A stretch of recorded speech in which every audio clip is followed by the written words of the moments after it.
사랑하는 여러분, 사순절은요 예수님의 십자가 그 삶을 묵상하는 시간입니다. 그런데 우리는 종종 그 십자가를 바라보는 신앙에는 익숙하지만 십자가를 지는 신앙에는 익숙하지 않을 때가 많은 것 같습니다. 교회 안에서도 십자가가 있고 우리의 목걸이에도 십자가가 있지만 그러나 예수님의 십자가를 바라보고자 한다면 그 삶이 이런 것이 아니지 않을까라고 생각하면서 주님은 이렇게 말씀하십니다. 자기 십자가를 지고 나를 따르라. 오늘 예수님의 말씀을 통해서 우리가 우리 자신을 내려놓는 결단이 무엇인지 함께 나누고 살펴봤으면 좋겠습니다. 그 삶의 첫 번째, 여러분 제자의 길은요 자기를 부인하는 길입니다.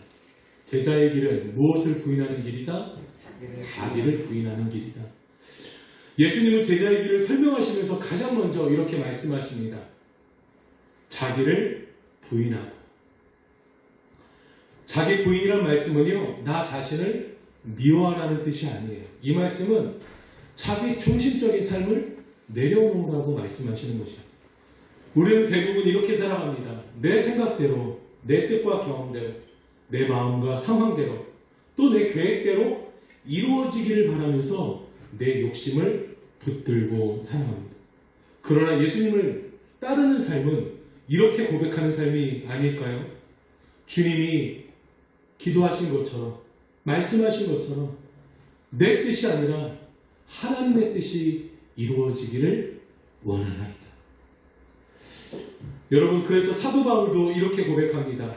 갈라디아서 2장 20절에 내가 그리스도와 함께 십자가에 못 박혔나니 그런즉 이제는 내가 사는 것이 아니요 오직 내 안에 그리스도께서 사시는 것이라.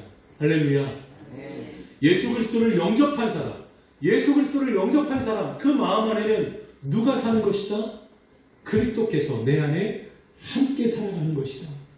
여러분, 신앙의 가장 깊은 변화는요 바로 여기서 시작되는 줄 믿습니다. 내 삶의 주인이 내가 아니라 누가 되는 것? 예수님이 되는 것. 그 삶을 따라 살았던 인물이 있습니다. 독일의 신학자 디트리트 보네퍼라는 사람이었어요. 그는 이런 말을 남겼습니다. 그리스도께서 한 사람을 부르실 때 그에게 오라고 하시는 것은 죽으라는 부르심이다. 우와. 그리스도께서 한 사람을 부르실 때 그에게 이리 오렴 하고 부르시는 것은 무슨 부르심이다? 죽으라는 부르심이다. 야, 목사님 살벌하네요. 예수 믿는 것, 죽음을 각오하고 믿어야 되는 것입니까? 이 독일의 신학자 디트리트 보네퍼를 보면요, 그는 나치 정권에 맞서다가 결국에는 39세의 젊은 나이에 처형되어 죽습니다. 그러나 그는 자신의 삶으로 제자의 길이 무엇인지를 친히 보여주는 것이었어요. 제자의 길은 편안한 삶이 아니라 무슨 삶이다? 자기를 내려놓는 삶이라는 것을. 여러분, 오늘 우리는 우리의 삶을 살아가면서 여러분 내려놓을 것이 무엇이 있습니까? 저는 여러분이 수없이 되는 이 말씀 생활 가운데 이 말씀의 시간들을 여러분의 시간, 여러분의 타임으로 잘 활용하시면 좋겠어요. 그때마다 설교자의 질문 하나하나가 여러분 고민하고 생각하고 한 질문들이거든요. 그럼 그 질문들 가운데 여러분이 자신을 객관화해서 때로는 주관화해서 나는 내 삶의 중심을 무엇을 가지고 있는가? 여러분의 삶에 내려놓은 것을 한번 생각해 보세요 하면 사실 시간을 많이 주지는 않지만 한번 생각해 보시면 좋겠어요. 난 무엇을 붙잡고 살아가고 있지? 그래서 첫 번째는 제자의 길은요 자기를 부인하는 삶을 살아가는 것이에요. 두 번째는 제자의 길은 자기 십자가를 지는 길입니다. 자기의 무엇을 지는 길이라고요? 십자가. 십자가는 예수님만 지는 것 아닌가요? 네, 예수님이 먼저 지신 거죠. 그리고 나서 예수 그리스도를 믿고 영접한 자에게 사명의 삶, 제자의 삶을 살라고 말씀하시는데 그 제자의 삶에는 모두에게 십자가가 있다고 예수님은 말씀하고 있습니다. 그래서 예수님은 이렇게 말씀하시죠. 날마다 자기 십자가를 지고. 오늘날 우리는 십자가를 너무 익숙하게 생활 속에서 볼 수 있습니다. 벽걸이로도 보고요, 목걸이나 반지로도 보고요, 교회에서도 이렇게 흔하게 십자가가 있죠. 그러나 당시 여러분 십자가는요, 예수님 당시 십자가는 장식품이 아니었어요. 십자가는 뭐였습니까? 처형의 도구였습니다. 살인의, 죽음의 상징이었어요. 사형수가 지고 가는 것이 십자가였습니다. 죄진 사람이 지고 가는 것이었어요. 그러므로 예수님의 말씀은 이런 의미예요. 제자의 길은, 십자가의 길은 편안한 길이 아니라 고난의 길이라도 나를 따르라는 말씀이신 거예요. 십자가의 그 길은 편안한 길이 아니라 고난의 길이라도 나를 따르라. 여러분 보세요. 우리도 십자가를 지라고요. 그 가장 큰 몫을 누가 지셨냐면 예수님이 친히 담당하셨다는 사실을 기억하시길 바랍니다. 그리고 나서 짓는 우리의 멍에나 이 십자가의 짐은요, 너무나도 행복하고 즐거운 것이에요. 고난이지만. 왜요? 여러분, 예수 그리스도의 십자가, 우리의 원죄에 대한 그 십자가를 지은 예수님의 그것은 죽음이었지만 그 이후에 우리에게 주어지는 십자가는요, 우리에게 이제는 영광인 것이에요. 거기에서 희생과 고난과 어려움을 갖고 있는 십자가지만 그 십자가는 우리의 죄에 대한 대가에 대한 지불이 아니라, 죽음에 대한 지불이 아니라 이미 그것은 예수님께서 당신의 십자가에서 지우셨고요, 해결하셨고, 우리의 십자가는 사명이라는 것이, 영광의 복, 영광의 은혜에 주어지는 십자가라는 사실을 기억하기를 바랍니다. 예수님은 또 9절에 이렇게 말씀하십니다. 날마다라는 단어를 사용하세요. 무슨 단어요? 날마다. 날마다 자기의 십자가를 져라. 이것은 십자가를 순간 살짝 졌다가 내리라는 말 아니고요. 일생에 있어서 한 번 졌다 내리는 것이 아니라 매일매일 지는 것이라고 말씀하고 있는 것이죠. 매일매일 내 욕심을 내려놓고, 내 자존심을 내려놓고, 내 뜻을 내려놓는 삶. 이것이 바로 제자의 삶입니다. 여러분, 선교사 짐 엘리엇이라는 사람은 이미 오래전에 순교했지만 이 사람은 결혼한 후에 얼마 지나지 않아서 에콰도르 선교를 일행과 함께 준비하며 떠나 선교를 합니다. 근데 그가 남긴 말이 있어요. 뭐냐면 영원한 것을 얻기 위해서 잃어버릴 수밖에 없는 것을 버리는 사람은 결코 어리석지 않다라는 말. 다시요. 영원한 것을 위해서, 영원한 것을 얻기 위해서 잃어버릴 수밖에 없는 것, 이 땅에 있는 유한한 것, 그 무엇을 버리는 사람은, 그것을 내어놓는 사람은 결코 어리석지 않다. 그런데 세상은 어리석다고 말하죠. 보이지 않는 것을 가지고 지금 있는 나에게 내 삶을 책임져 줄 수 있는 경제, 재정, 물질, 건강, 그 어떤 것들을 내려놓고 포기하고 누구에게 준다는 것은 세상의 가치가 세상의 관점으로 봤을 때는 미련하고 아둔한 것이죠. 보이지 않는 것을 위해서 나에게 보이는 유물론적인 것들을 내어놓으니, 나의 삶을, 나의 시간들, 그 귀한 값진 것들을 내어놓으니. 그러나 짐 엘리엇의 시각은 이 땅에서의 시각이 아니라 하나님의 말씀의 시각을 가지고 말하는 거예요. 영원한 것을 얻기 위해서 잃어버릴 수밖에 없는 것을 버리는 사람은 결코 어리석은 것이 아니다. 여러분, 그는 결국 선교지에서 아우카 부족의 창에 맞아서요, 몇 세에 죽는 줄 아십니까? 방금 전에 말씀드린 디트리트 보네턴은 39살에 죽잖아요. 이 사람은 그보다 11년 더 앞서 28세의 젊은 나이에 순교합니다. 그 소식을 들은 그 아내는요, 1년간 간호사 훈련을 받습니다. 그리고 남편을 죽인 아우카 부족에게로 다시 들어가요.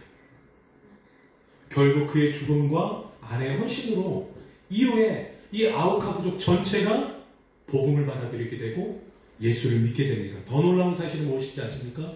그 짐 엘리엇 선교사를 죽인 그 사람이 키모라는 청년인데, 이 청년이 이 아우카 부족의 첫 번째 목사가 됩니다. 최초의 목사가 되었다는 사실이에요. 다시 말해 여러분, 십자가를 지는 삶은 결코 헛된 삶이 아니라는 사실을 기억하시길 바랍니다. 아니, 하나님께서 그 십자가의 삶은요, 결코 헛되지 않게 하신다는 사실을 기억하세요. 그래서 오늘의 여러분의 삶의 주변에 내가 십자가의 정신으로 말씀대로 살아야 되는 곳에 분명히 고난과 어려움과 희생과 손해가 따릅니다. 근데 여러분 마음과 생각은 이게 말씀대로지. 아유, 주님 못 살아요. 한번 뒤돌아서서 하나님 앞에 서 있는 우리의 삶을 용기 내요. 나의 삶을, 나의 시간을, 나의 감정, 나의 물질을 내가 주의 말씀에 따라 하나님 이것이 사랑이라 하시니, 이것이 섬김이라 하시니, 이것이 십자가의 길이라 하시니 주님 내가 이것을 주님 앞에 드립니다. 근데 주님 아시죠? 사실 너무 어렵습니다. 죽을 만큼 어렵습니다. 무엇보다도 그것을 공감하시는 분이 누구냐면 예수님이라는 거. 그 희생을 주님이 누구보다도 알았습니다. 그래서 그 십자가를 지는 삶은 결코 하나님이 헛되게 하지 않으십니다. 세 번째, 제자의 길은요, 내려놓을 때 생명을 얻습니다. 뭐 할 때요? 내려놓을 때 생명을 얻는다.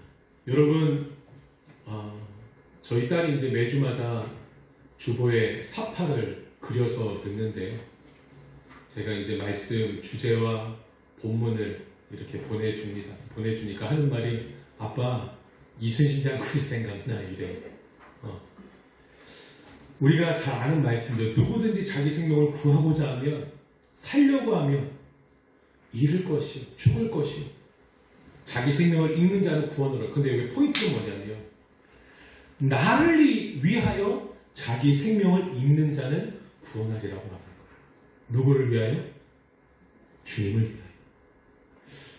이 말씀은요, 하나님 나라의 역설이에요. 세상의 논리는 이렇죠. 붙들어야 살아, 지켜야 사는 거야, 더 가져야 행복한 거야, 포기하지 마 라고 말하죠. 그러나 하나님 나라의 논리는 다릅니다.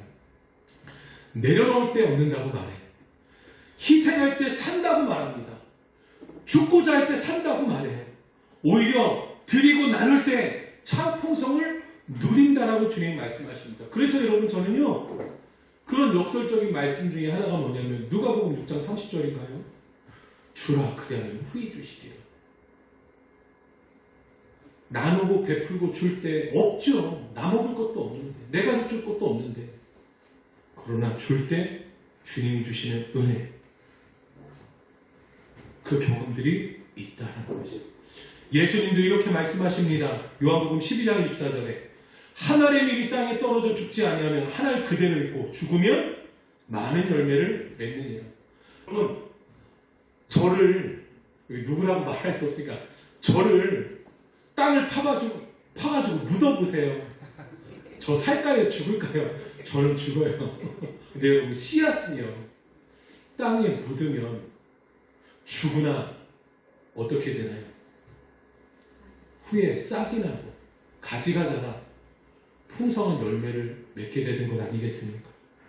우리가 붙들고 있는 것이 많을수록 예수님을 따르기 어려워진다는 사실을 우리가 잘 알고 있습니다. 그러나 내려놓을 때 자유가 오고 생명이 오고 참된 기쁨이 온다는 것이에요. 여러분, 아프리카 선교사 리빙스턴이라고 있습니다. 평생 아프리카에서 복음을 전했는데 여러분, 그에게 남는 것이 무엇이었을까요? 질병이었어요. 가난이었습니다. 비난들이었어요. 네가 편하게 살 수 있는 그 삶을 내려놓고서는 굳이 아프리카라는 땅까지 가서, 여러분, 유럽 안에도 복음 전해도 될 것을, 그 안에서 교회를 하면서 전도해도 될 것을 굳이 아프리카까지 가서 거기에서 부유한 왕처럼 사는 것이 아니라 가난한 삶, 늘 내려놓는 삶, 아픈 삶, 질병 걸리는 삶, 손가락질도 안 하고 때로는 위협과 살인의 그런 순간순간을 살아가는 삶이 무슨 복된 삶입니까? 그러나 이 아프리카 선교사 리빙스턴은요, 평생 그 삶 속에서 살았음에도 불구하고 그것이 사람들이 볼 때는 실패처럼 보였지만 하나님은 그것을 실패로 만들었을까요? 성공으로 만드셨을까요? 하나님은 그것을 하나님의 영적인 놀라운 성공으로 만들었다는 사실을 기억하시길 바랍니다. 그의 헌신 이후에 수많은 선교사들이 아프리카로 들어갔고요, 복음이 확장되었다는 사실이에요. 아프리카 아직도 미전도 종족이 있긴 하지만 남아프리카를 가면요 대부분 90% 95%가 다 크리스찬이라는 거예요. 그 선교의 첫걸음이 이 리빙스턴의 그 희생과 섬김과 십자가의 길을 따라 삶으로 하여금 이루어졌다는 것입니다. 그럼 그가 이렇게 말했습니다. 나는 어떤 희생도 했다고 생각하지 않습니다. 나는 어떤 희생도 아프리카에 가서 했다고 생각하지 않습니다. 그는 희생이라고 생각하지 않았다. 그는 영광으로 생각합니다. 하나님이 주신 나의 사명이고 기회였고 복이었다고 생각합니다. 여러분, 하나님을 위해 내려놓는 삶은 결코 헛된 삶이 아니에요. 이 말씀이 여러분에게 허공에 맴도는 설교가 안 됐으면 좋겠어요. 제가 여기 계신 분들이 이름을 다 알잖아요. 여러분의 이름들을 불러가면서 말씀드리고 싶어요. 아무개 성도님, 그 삶 속에서 그렇게 하시는 건 하나님이 헛되게 만들지 않을 겁니다. 하나님을 신뢰하세요. 말씀을 정리합니다. 사랑하는 여러분, 십자가는 교회벽에 걸린 장식이 아니에요. 십자가는 제자의 삶의 방식을 우리에게 말해주고 있습니다. 그래서 예수님은 오늘도 우리에게 말씀하셔요. 나를 따라오려거든 자기를 부인하고 날마다 자기 십자가를 지고 나를 따르라. 여러분, 붙들면 잃고 내려놓으면 얻는 것이에요. 아멘이십니까? 이것이 하나님 나라의 길이라는 것이에요. 그리고 그 길의 끝에는 십자가 뒤에 오는 부활의 생명이 있습니다. 그래서 여러분, 이 사순절 3월달에 밖에 외벽에 붙어있는 현수막을 보면 십자가를 지나 어디로? 부활로. 십자가를 지나 부활로. 사순절을 보내고 있는 이 시간에 우리 모두가 자신을 내려놓는 결단으로 인해서 주님을 따르는, 주님의 이 복되고 영광된 삶을 살아 누리실 수 있는 저와 여러분들에게 예수 그리스도 이름으로 축복합니다. 우리 시간 찬양하시면서 함께 말씀을 기억하며 결단하면 좋겠습니다. 예수님이 이 땅에 오셔서 하나님 미랄이 되셨는데, 주님 나도 그 미랄이 되겠습니다. 나도 죽겠습니다. 나도 예수님처럼 살고 싶습니다. 라는 그 가사가 있는데, 이 말씀, 이 찬양을 하면서 우리 그 마음을 품읍시다.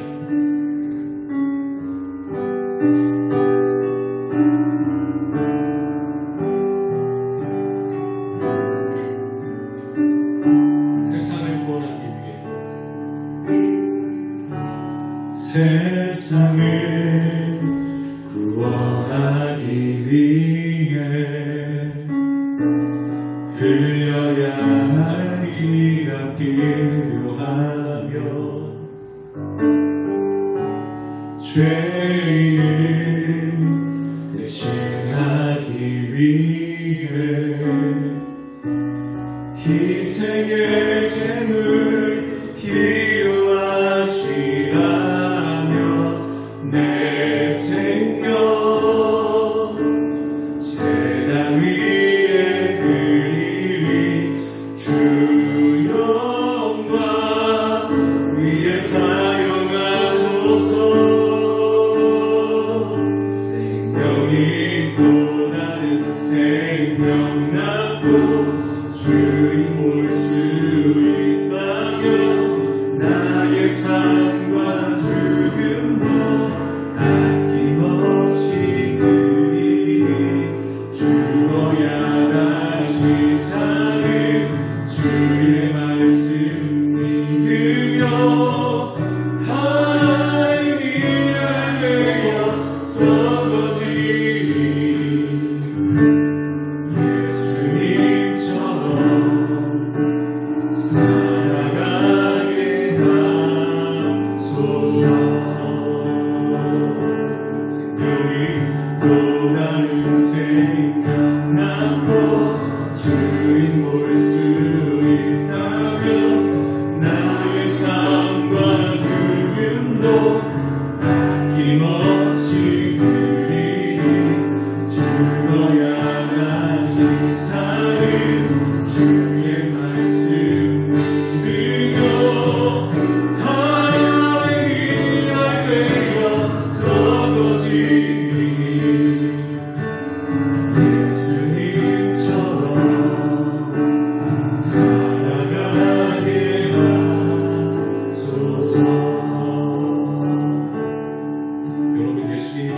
마지막으로 예수님이 참 생명이시잖아요. 참 생명이신 예수님이 먼저 죽으심으로 또 다른 생명인 우리가 다시 영생의 은혜를 누리게 되었습니다. 오늘 우리는 죽는 것을 참 싫어합니다. 손해보는 것을 싫어해요. 세상 사람들은 예수 믿고 교회 다니는 것을 싫어합니다. 어떤 이들은 다니지만 자신의